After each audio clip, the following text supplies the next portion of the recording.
Evening, everybody. It's me. Oh, is that live now? Anyway, evening. How's it going? It's me, Comic Crack. Um, I'm on the computer.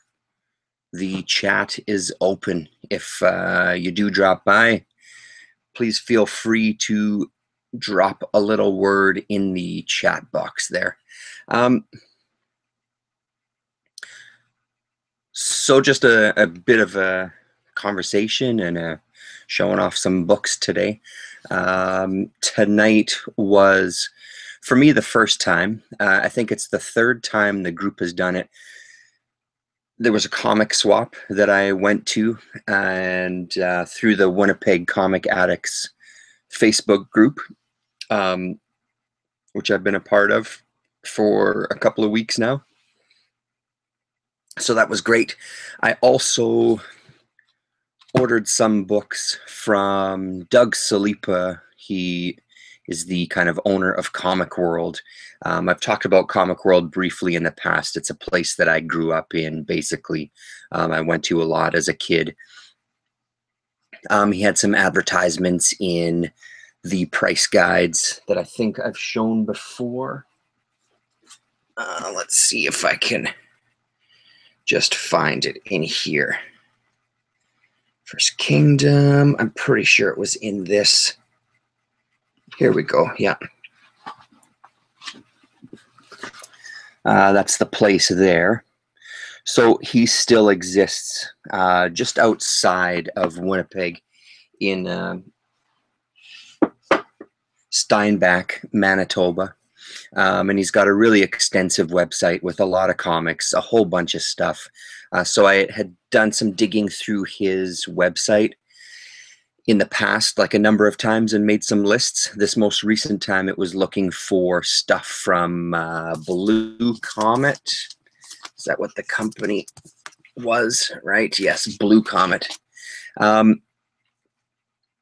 He does have a lot of stuff. I sent him a list of books that I wanted.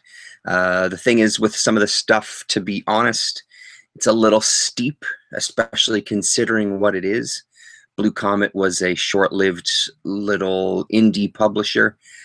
It's not that the stuff isn't quality. It's just they didn't have like huge names working on books. There's no reason why a single issue from something from that company would be $10, to be totally blunt. So there was a few books that I passed on just because of the price, and especially when most of the stuff that I've found from that company has been a couple of dollars a piece at the most. Yeah, so he does have a bunch of underground comics as well. And again, it was one of those things, the ones that had prices on them on the website, I thought the prices were all pretty steep. I asked him about the undergrounds in an email as well, and he basically said, yeah, no, the undergrounds are all expensive. So if you are going to send me a list of things that you want, make sure it's stuff you really want, because if he's going to put the time into, I guess, hunting through the boxes to find them and grade them and price them, he wants to make sure that he's got some sales. But the thing is, I'm hesitant about doing that exact thing. When I don't see prices on stuff, it really makes me kind of not really want to buy anything because I know exactly what the process is. And it's, I don't know, I find it kind of, it doesn't make me want to order comics, basically. It drives me away from it. But like I said, he did have some things that were really fantastic that I did pick up, and they were all pretty reasonably priced, barring maybe one or two books. So what happens is you order online, you send him your requests, he sends you a response with kind of like an invoice, and then I confirmed which ones that I wanted, and I went to pick them up at Thirsty's Flea Market this afternoon. So let's just check them out. These first two, really excited about. I think now I'm only missing one issue from this series, which is the final issue. This first one, this was one of the ones that was a little pricey, but I'm okay with it because I really wanted these two books. So this is Guy Caldwell's Doll #2 from Ripoff Press. he had a few of them. I think he had 4 or 5 issues, but these were the 2 that I needed. The rest were ones that I already had. So that's doll number 2. And then he had also doll number 3. I think I've spoken about this before. Guy Caldwell, Inner City Romance, a fantastic creator in his own right. This main character gets an artist to create basically a sex doll of sorts for him, like a companion. He doesn't feel like he's ever going to find a relationship and have sex with a woman and be together with a woman. So he gets this artist and a group to create a woman for him. He falls in love with the doll, but so does everybody else. So this doll kind of takes on a life of her own. So I believe it was only 8 issues, and then I'm pretty sure it was also collected into a graphic novel. The first issue was really fantastic, actually. Pretty engaging, and especially considering at the time, this still would have been a little bit science fiction. I think this came out in the 80s. It still would have been a bit of science fiction, but now, of course, there's companies that make a killing off of doing this exact thing, creating these dolls for people. So I'm looking forward to reading those and getting right back into that series. I stopped. All I did was read issue number 1 and kind of just leafed through a couple of the other issues because I wanted to wait. I didn't want to skip ahead. These next few books are from a series that I've been looking for forever. And as much as I find Eclipse Comics and Pacific Comics and all these other kind of small indie labels, this is a title from Eclipse Comics that is I just haven't come across. I haven't found anything. So to see them on his site, I took a leap. They were reasonably priced, about $3 a piece, which, you know, considering I don't see them, that's not so bad. This is the ESPers from Eclipse Comics. I've heard nothing but good things about it. When I was looking into it online, apparently there was 4 different series across various publishers. Eclipse, then I think the creators self-published something, a series on their own. Image Comics put out a series, and I can't remember who the 4th one was. I want to say Epic, but I'm not exactly sure. Anyway, so originally was supposed to be a 4-issue miniseries. Got popular and kind of just went into an extended series. I don't know how many issues of each there were for each publisher. I haven't looked that closely into issue by issue. So this is number 1. Number 2. Yeah, I've been looking for this series for a long time, and I'm really excited to read it. This will probably be my reading tonight, diving into this. I love the covers. It's just one of those comic series that I've heard off and on in my reading, especially when I've been reading about like Eclipse as a company and just kind of reading reviews of comics. This one is one that's popped up a few times as being a highlight of the Eclipse Comics line. So issue number, 4, and then it got continued. Issue number 5, book 2, The Liquidators. And I think the world itself within the ESPers, it just kind of expanded to almost like an X-Men type of thing. There was more people that were discovered over the years that had these kind of powers and kind of built their own kind of community. So yeah, I'm looking forward to that. Another couple of issues that I couldn't pass up. This finishes the series for me now. Everybody knows about my love for Madballs. I managed to score issue number 5 from Star Comics, which with a really amazing cover. I love that cover. issue number 5 and issue number 7. So that completes the Star Comics Madballs run for me, which is pretty great with those last 2. And then finally from Comic World and Doug, as I said, one of the things that put me on to looking on his site, I was going through my Blue Comet comics, and I figured I'd just dig on his website to see if I could find anything else. Information about what was released by Blue Comet is pretty easy to find online, so I just searched for each individual title, and he had quite a few, actually. Pretty much everything remaining that I needed to complete the run. But as I said, some of the stuff, when the prices started coming back, they were just kind of ridiculously priced, so I just couldn't bring myself to do it. It's funny, though, looking through this stuff, and especially with Fantagraphics doing their all-time comics line and guys like Benjamin Marra, there really is a feel of like Benjamin Marra and that group of guys in these comics. So this is Dan and Roy Thomas's Crime Smasher Special Edition. Really great front cover. Love the background in that. Very 80s feel to that. And next we have Life Brigade was Stroman's creation. So this is the new Life Brigade. So this is issue number 3 of that series, and I think it only did 3 issues. And I'm not sure if there was a one-off special or not. But there's the new Life Brigade. The new Power Stars with a really just average looking cover on that one. Nothing to write home on that one. I don't know, man. There's something super appealing about this style of art, though, for me. I really, really dig it. This one, a little racier of the bunch.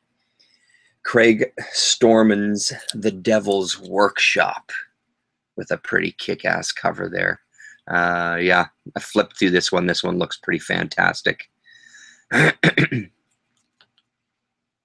And finally,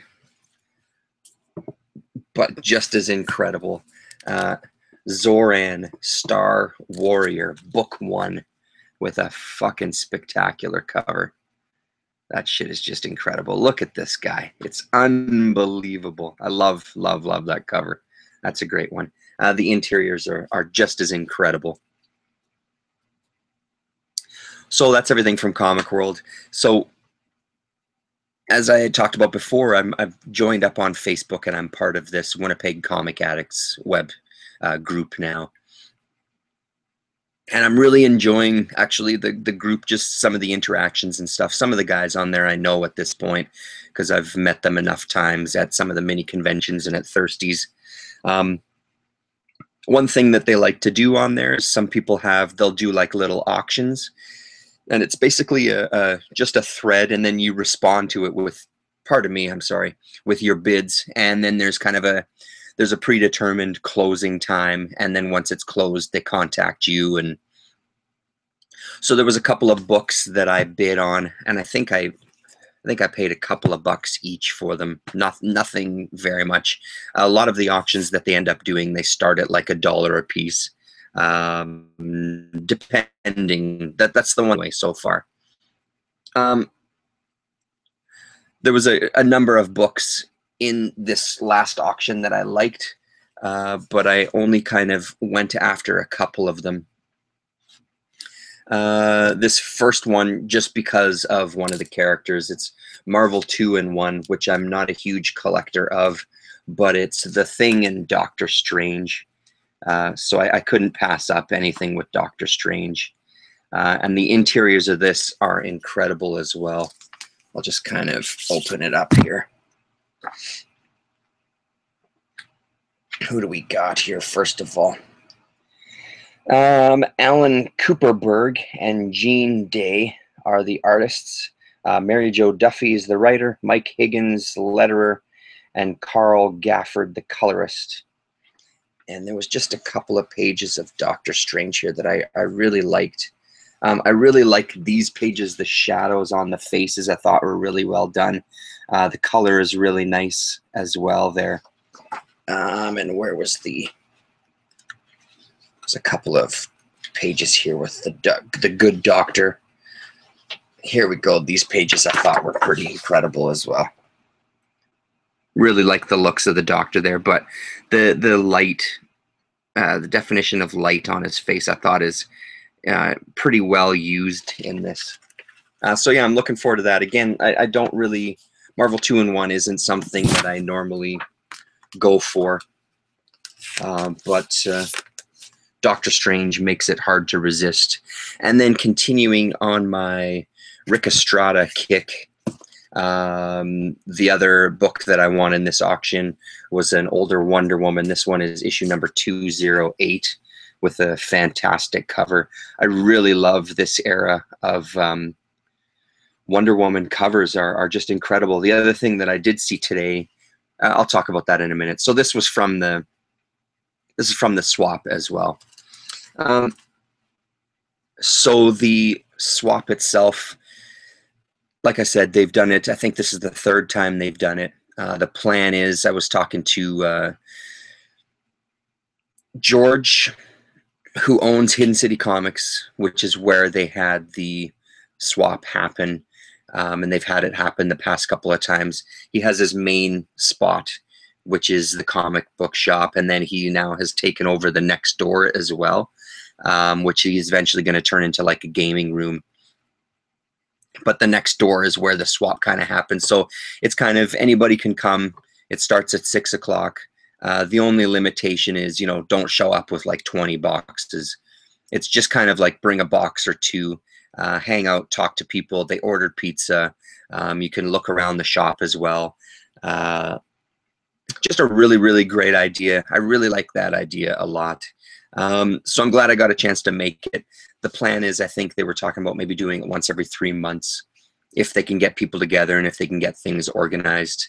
I know that I'll be back for sure. I did have a thread of something there, but now I've lost what it was. Oh, yes. So looking through some of the books, another era that I'm realizing I really, really dig is the 12-cent DC. There was a guy selling some Spectre, and those covers are just incredible. It's just they were way out of my price range, and I had nothing even close to that to kind of even think about offering a trade. There was nothing even in close to that wheelhouse. But that's the good thing about these comic conventions and stuff. You can kind of flip through those old books even if you can't afford them.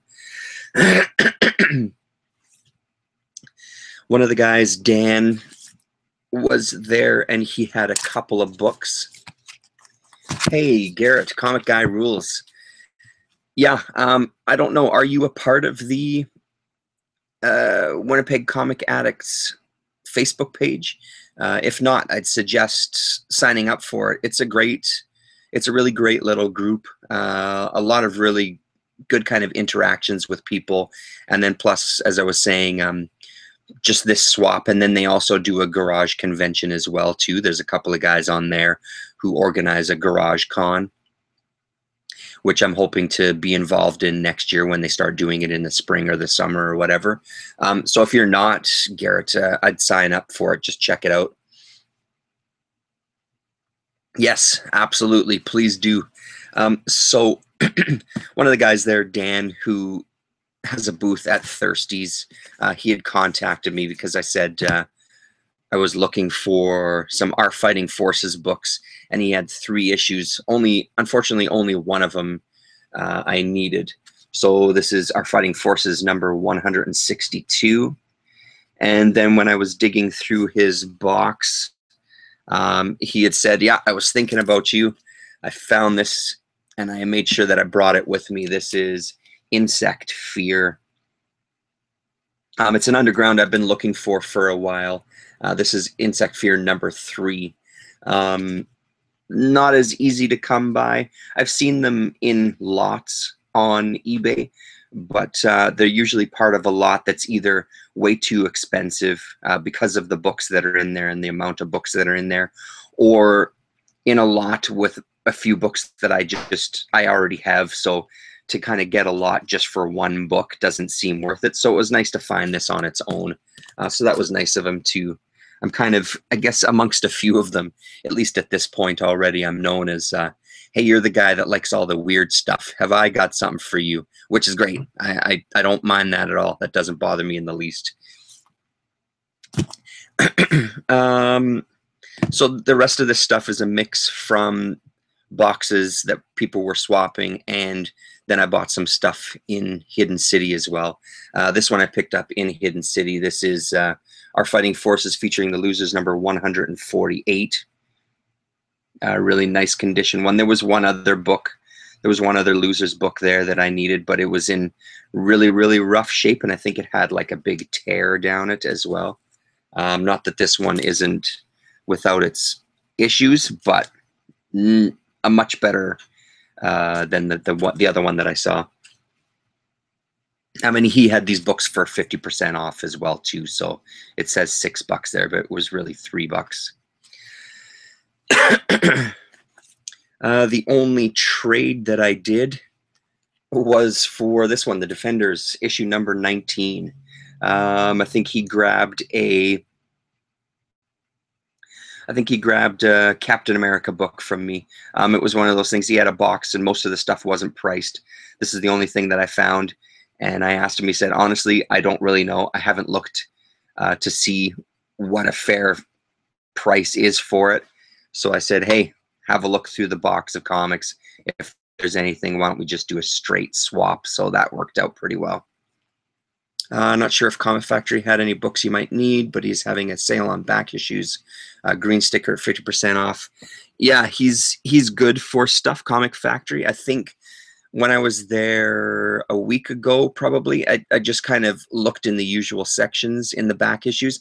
There wasn't too much that I needed there, but it's always good to know. It's right beside the office, so I end up walking there every once in a while when I need to just get away from my desk or something. And then in Hidden City as well, I found another Defenders, issue number 74. This one looks like it was about $2.50. And then, strangely enough, these are the last 4 books here. Strangely enough, with the ESPers that I just got this afternoon, he has a bin after bin after bin after bin of kind of collections, right? So the usual putting a mini series together and charging a cheap price for it. So this was the first 4 issues of the Image ESPers, with quite the unique covers. The style itself doesn't appeal to me whatsoever, but because it's so almost hideous, it enters that territory of so awful. It's kind of fantastic, you know what I mean? So there's issue number 1.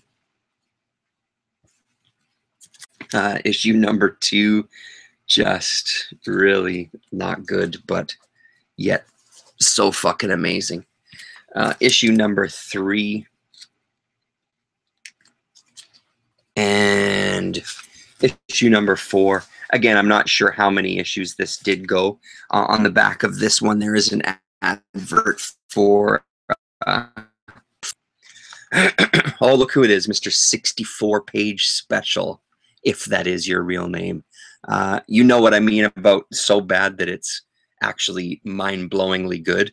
We're not talking Liefeld here. We're talking, you know, a little bit of an upper crust in quality here. Yeah, so I'm super excited all of a sudden, going all this time, not finding any ESPers, and now coming out of the end of the day with a good 9 issues to read, which is pretty exciting. That's it. Comic swap. They even had name tags. Very nice. Really great group of guys. It was really nice to kind of hang out and get to chat with people and get to know some of these guys a little bit better. I'm looking forward to future swaps. I was asking the Hidden City guy how often and what do you think, and he said that apparently at one point they were talking about trying to do something monthly, but he just doesn't know if he can make that work for his shop. So even if it is once every 3 months, I've got a box of comics now with some stuff to trade. I can switch it up every once in a while, maybe read through the listings on Facebook to see if there's anything specific people are looking for. Great idea. Great Gooper, guys. I'm going to buy a t-shirt next time, I promise. That's it. Thank you very much for tuning in. Garrett, Mr. 64-page special. Thanks very much for watching, fellas. And we'll talk to you later. Good night.